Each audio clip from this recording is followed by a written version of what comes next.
Bienvenue dans cette édition en version française, mesdames et messieurs, bonsoir. Tout de suite, nous allons passer au détail de nos informations. Deux longues queues se sont formées au gymnase couvert Soivit de Touamasne durant la journée d'hier. Des connaissances des associations féminines, en passant par les simples citoyens, ont tenu à présenter leurs condoléances à la famille de la défunte ministre de la Population, Nadine Ramarson.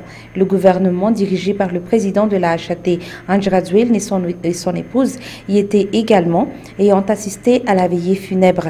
Actuellement, la dépouille mortelle de cet illustre personnage est en route pour la capitale et devra arriver vers 22 h du soir. Reportage Nkata Kutmanatsu.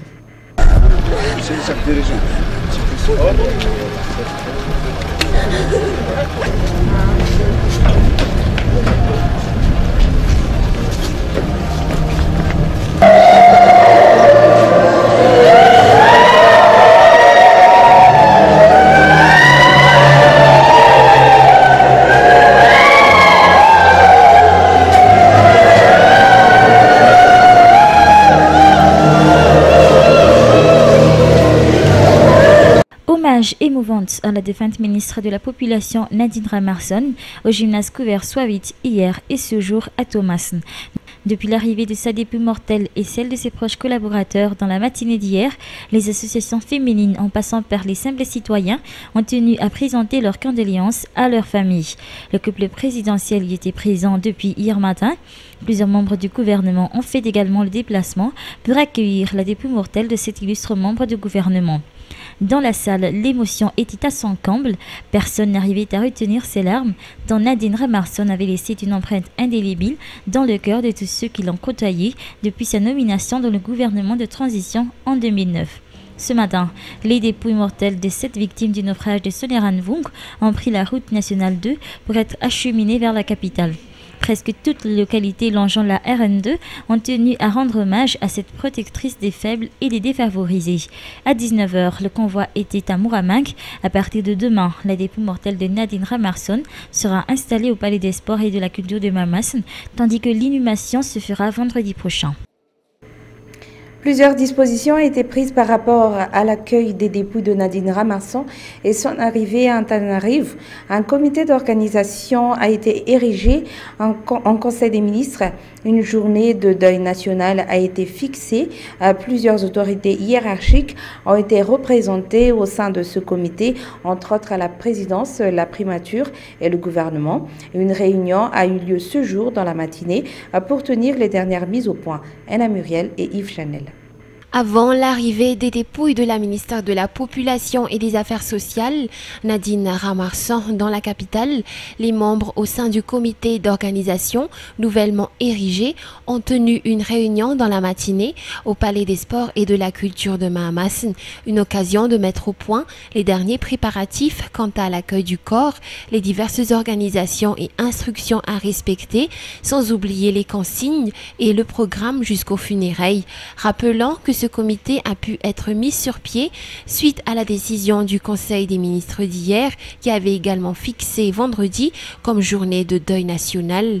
De nouvelles dispositions seront prises à partir d'Ambouimangakil où une partie de la délégation raccompagnera le corps au domicile de ses parents et une partie tiendra une première veillée funèbre au Palais des Sports et de la Culture de Touamasne. Actuellement, au moment où nous parlons, les membres du comité sont en route pour accueillir le corps. Demain, toujours selon le programme préétabli, quand le corps de Nadine Ramarson quittera le domicile de ses parents, il passera à Mbouzatouf, là où elle travaillait jadis, avant que la population malgache lui rende un dernier hommage au Palais des Sports et de la Culture de Touamasne. Le corps des 6 personnes qui ont succombé avec Nadine Ramarson à ce naufrage de dimanche seront également transportés à Touamasne avant leur funérailles. La première veillée funèbre se tiendra cette nuit au Palais des Sports et de la Culture. En l'absence du corps, les dépouilles arriveront à cet endroit demain dans la matinée. Page politique maintenant, les groupements politiques ayant participé à la réunion politique d'IVAT initiée par les Rayamandjenzour exigent du pouvoir actuel de prendre une décision ferme dans le cas où la SADC n'avance aucune date exacte à propos de la signature de la feuille de route avant ce jour. Ces groupements politiques proposent également au Parlement de la transition d'adopter la feuille de route. Cette énième médiation des Rayamandjenzour s'est achevée cet après-midi au centre de conférence internationale d'IVAT. Le groupe des 6 partis politiques n'y ont pas participé. Mambo Café Tchanienne et Michel Rakoutson. 3 points ont été notamment au centre des discussions durant les réunions politiques initiées par les Rayamandjenzour et les FIN, entre autres la gestion de la transition, la réconciliation nationale et les élections. La feuille de route paraphée par les 11 groupements politiques était prise comme document de référence. Les participants sont le groupe des 6 partis politiques et les 3 mouvances se sont mis d'accord pour la réalisation de la signature de la feuille de route dans les plus brefs délais. Ils ont même exigé du pouvoir actuel pour qu'il prenne des décisions fermes dans le cas où aucune date n'est avancée par la SADC avant la date d'aujourd'hui. Certains participants ont avancé la date de mercredi 7 septembre pour la signature de la feuille de route, qui vont abosser leur signature à cette feuille de route. Les participants à cette réunion de Rayamandjenzour estiment que seuls les groupements politiques ayant paraphé la feuille de route d'IVAT le 9 mars dernier sont invités à le faire. Selon toujours ces groupements politiques, les 2 parlements devront voter la feuille de route et concernant les élections, les participants ont avancé que les présidentielles et les législatives doivent se tenir le même jour dans le but de réduire les dépenses de l'État. Il revient à la CENI de statuer sur la date des élections et à l'État d'appeler les électeurs aux urnes. Enfin, les poursuites judiciaires doivent cesser tandis que les procès des prisonniers politiques doivent être accélérés afin de faciliter la réconciliation nationale. Le Comité national pour la réconciliation devra aussi être mis en place, un comité qui aura comme mission de réaliser la vraie réconciliation en partant du principe de la vérité et réconciliation. Page économie maintenant, le recouvrement fiscal atteint les 92% actuellement. Ces précisions sont du secrétaire général du ministère des Finances et du Budget. La direction générale des impôts serait donc sur la bonne voie en matière de recouvrement fiscal dans tout Madagascar. La mise en place des nouveaux centres fiscaux a porté ses fruits, comme celui d'IVAT qui a ouvert ses portes tout récemment. Un reportage de Mambao Café Tchanienne et Michel Rakoutson.